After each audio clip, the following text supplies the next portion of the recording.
Fala, estúdio povo do Senhor, aqui é o Davi, pessoal. Hoje no nosso roteiro vamos ter uma ampliação da história da semana, sabe? Vem contando que Pedro ele foi liberto, né, daquela prisão que ele estava. Só que, sabe, ele foi liberto também porque vários irmãos estavam ali orando e jejuando para que Pedro fosse liberto e não fosse morto, como o Tiago foi. Herodes, ele mandou que Tiago fosse morto, e esse era o plano para Pedro também, queria que Pedro também fosse morto. Só que pelas orações dos discípulos, as pessoas, dos cristãos, Pedro foi liberto pelo anjo. E sabe, o anjo poderia, por exemplo, ter vindo para poder destruir aquele lugar, podia vir da sua forma mais poderosa, e talvez não um só anjo, mas poderia ter vindo toda a legião celestial para aquele lugar e acabado com Herodes, o palácio, poderia ter destruído a cidade toda. Mas ele não fez isso. Ele não fez esse alarme todo, sabe por quê? Por mais que os fariseus ficassem admirados, mais que as pessoas ficassem falando assim: nossa, então eles são adoradores do Deus vivo. Eles iriam aceitar Jesus por temor.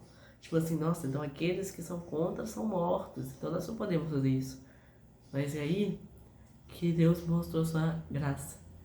Quando Pedro foi liberto, estava mostrando que ele era um servo do Deus vivo e que não seria morto.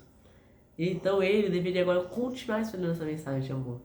Claro que Tiago não foi liberto. Será que Deus não amava? Tiago não amava Deus? Não. Algumas coisas ruins vão acontecer. Mas Deus permanecer firmes a todo custo. E Herodes? Lembra que eu falei que Herodes foi morto, comido por vermes? Pois é. Um dia, Herodes ele estava festejando, pouco tempo depois. E aí, ele fez um certo pronunciamento. E as pessoas, ao ouvirem sua voz, falaram assim: não, esse aí ele não fala como um homem, ele fala como um Deus. E aí o Herodes ele tinha que falar assim: não, eu não sou Deus, não. Ele tinha que ter tirado essa afirmação dele. Só que aí ele não tirou, sabe o que aconteceu? Naquela mesma hora, a mão dele ficou pálida, o seu rosto ficou em choque. Gotas grossas de suor começaram a correr pelo seu rosto. Ele começou a ficar tonta.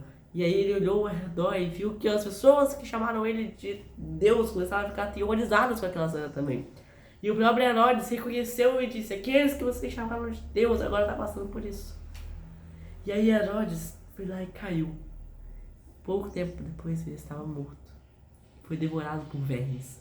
O mesmo anjo que libertou Pedro também foi responsável por tirar a vida de Herodes, porque ele não escolheu estar ao lado de Cristo, porque ele estava lutando contra ele, porque Herodes escolheu decididamente lutar contra Cristo.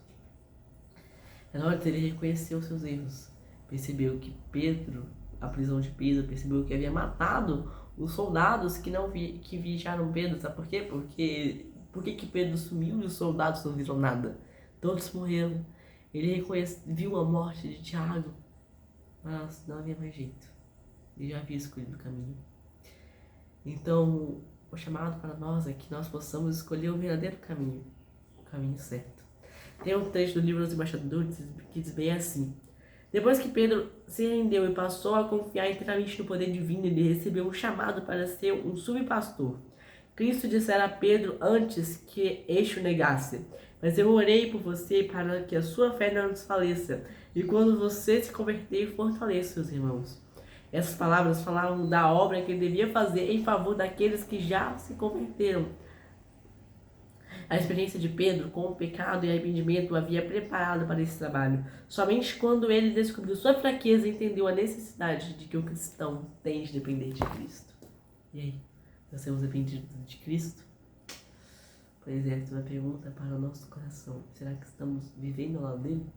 Se você gostou do vídeo, deixe seu like e se inscreva e até o próximo vídeo. Tchau!